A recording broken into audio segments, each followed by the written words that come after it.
Hammaga salom. Sizlar bilan Bobur Mirzo. Bugun algoritmik trading haqida biroz tushuncha beraman va bitta yoki ikkita keysni ko'rib chiqamiz. Ya'ni qanday, nimadan boshlash kerak, qanday qilish kerak.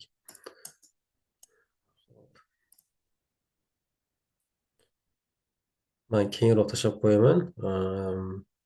Shablon bor. O'zi algo trading tushunchasi nima bu? Ya'ni u algoritmik savdo. Buni har xil основанияsi bor. Ya'ni nimadan kelib chiqish. Ya'ni har doim ham o'zidan o'zi bu algoritmik tradingga o'ta olmaysiz. Birinchi bo'lishi mumkin, bu faqatgina shu narxlarni o'zida, ya'ni o'nta moddadan narxlar bor.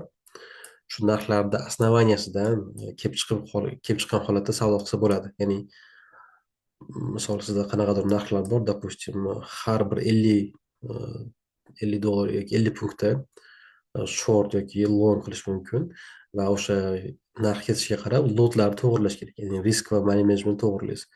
Faqatgina shu narxga qarab savdo qilsa bo'ladi. Bu bitta primeri. Va bunaqa primerlardan yuzlab. Misol uchun hozirlarda endi bitta primer ko'rib chiqamiz. Bizda Bollinger Bands indikatori bor.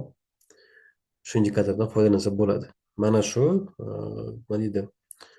Nastroykasi xuddi shunaqa bo'ladi. Boshqa hech narsa o'zgartirilmaydi. Faqat M30 da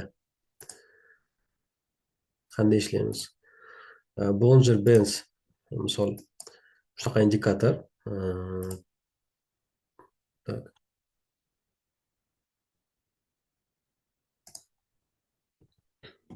Misol imindi mana shu qismini olsak, mana bu pastdagi chiziqcha turibdi. Narx pastga kelsa long ishlanadi. Narx tepaga kelsa, tepaga chiqsa, bu joyga kelsa, demak sell olinadi. Mana shuni bu birinchi bir primitiv ko'rinishi desa bo'ladi. Bu ham yordam beradi ba'zida. Lekin bu 100% bo'ladi degani emas. Aytmoqchimanki, algoritmik savdo yoki o'zingiz savdoyingizni avtomatlashtirish xohlasangiz, baribir qayerdandir kelib chiqish kerak. Ya'ni основание bo'lishi kerak.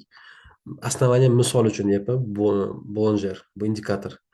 Boshqa indikatorlar bo'lishi mumkin. Matematikani o'zi bo'lishi mumkin yoki o'zingiz nima deydi, разработканgiz bo'lishi mumkin. Ya'ni na indikator, na bir narxlarda biz bozorda qanaqadir движениясini, harakatini, mexanizmini aniqlab, ana o'shani qo'ysiz bo'ladi. Bu primer Bollinger Bands ko'rib chiqsangiz bo'ladi. Ya'ni bu mana bu joyda ko'rinyaptiki, ya'ni pastda long ishlamagan. Tepada faqat sell ishlaysiz. Endi qaysi tomonda biz profit olamiz? Bunisi bor. Qanday profitga chiqamiz? Sizdan tillarni ko'rsataman. Bu tilla endi bunga qaramagan, lekin ishlashi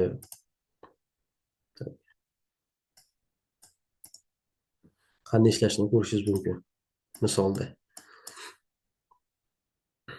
Ko'ryapsizmi? Ya'ni bizni teklarimiz kichkina, shuning uchun biz tezda chiqib ketamiz bozordan. Именно biz ishlayotgan tilla bo'yicha katta tek qo'yib bo'lmaydi Bollingerda.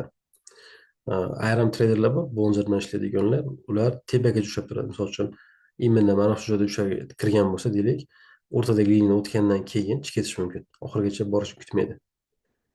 Bundan biroz o'tadi, ya'ni umumiy harakatini 60%, 70%ni bosib o'tgandan keyin olib chiqib ketishadi bozordan. Endi buni test qilib ko'rish kerak, ya'ni o'zingiz ishlab sizga ma'qul keladimi-da. O'zi tradingda har doim shu simbioz qilish kerak. Faqatgina bitta indikatorga yoki strategiyaga qarab qolmasdan buni qo'shib ketish kerak. Bu shablonni tashlab qo'yaman, ko'ring. O'zingiz qarab ko'rasiz. Endi bu bitta misol. Keyingi misol bizda dailyda bor. Dailyda bizda moving average xuddi shu.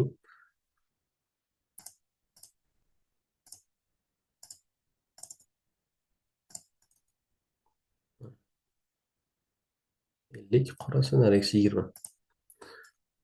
Buniki qanday bo'ladi desa, misol buni dailyda ishlaydi faqatgina, ya'ni kunlik time frame'da. Mana shu ikkita indikator orasiga kirganda qanaqadir foiz belgilab qo'yishingiz mumkin. 30%, 40% narxi ichiga kirganda e, trend bo'ylab ochiladi. Ya'ni bizni trendimiz liniya langoy trend shu orasiga kiryapti indikatorda. Shu joyda bir 20%dan 30% narx kirganda long olinadi va long ushlab ketilaveradi. Bu juda ham qiyin narx kelib mana bu qora liniyani yorib o'tishi mo'yinga berishda. Bu juda ham qiyin narsa. Odatda olmaydi. Agar siz to'g'ri risk va money managementni to'g'ri yo'lga qo'ygan bo'lsangiz, siz e, foyda olasiz baribir. Juda ko'p holatda foyda bilan chiqiladi. Bu ham bitta algoritmik savdoga kiradi. Siz shuni to'g'irlab, algoritmda ishlasangiz bo'ladi. Demak, hozir sizlarga ikkita ko'rsatdim. Bularda man yordamchi sifatida ishlatardim ilgari. Hozir deyarli ishlatmayman. Lekin bular shablonda qolgan baribir. Ya'ni har doim turadi. Agar как treyder sifatida fikrimni aytsam, savdo qilishni o'rganishni boshlaganingizda, ya'ni har doim ruchnoy savdo qilish kerak birinchi o'rinda. Qanaqadir tajriba to'plaganingizdan keyin va qanaqadir moliyaviy holatingiz yaxshilagandan keyin sekin algoritmik savdolarga o'tsa bo'ladi. Ya'ni softlar yozish yoki zakaz qilish frilanserlarga yoki o'zingiz o'rganishingiz mumkin. Va buni yo'li algoritmik savdoda juda ham ko'p yo'li. Ya'ni qaysiga основание qilib olasiz? Indikatormi yoki o'zingizni собственный разработкалаringiz bo'ladimi? Buni yo'li ko'p. Shuning uchun sizlarga hozir ikkita misol berdim. Uchinchi misol matematika bo'lishi mumkin. Har bir $5 buy qilib ketishi mumkin yoki sell qilib ketishi mumkin. Tillada именно yoki har bir $10 misol uchun. Bu endi qanchalik risk, bu endi o'zingizga bog'liq. Yana kelajakda gaplashamiz algo trading haqida.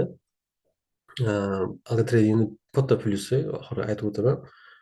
Siz уже grafik kerak bo'lmaydi. Ya'ni siz tayyor algoritm yaratganingizdan keyin buni MT4 или MT5 ga установка qilasiz. Programma o'zi savdo qiladi. Siz уже haftada bir marta yoki kirib faqat programmani tekshirasiz xolos. Ya'ni grafika qilib analiz qilib turilmaydi. Ya'ni siz 50% yoki 60% ishingizni programma o'ziga olib oladi. Mana shunisi bilan algoritmik savdolar juda ham zo'r va kelajak deb o'ylayman baribir. O'zimga yoqadi mana shunaqa ishlash.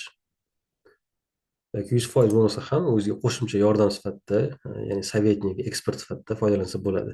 20-30% sizga yordam beradi savdongizga. Ya'ni yarim avtomatik ravishda savdo qilasiz. Hop, buguncha shu bizda. Yana kelgusida gaplashamiz bu mavzular haqida.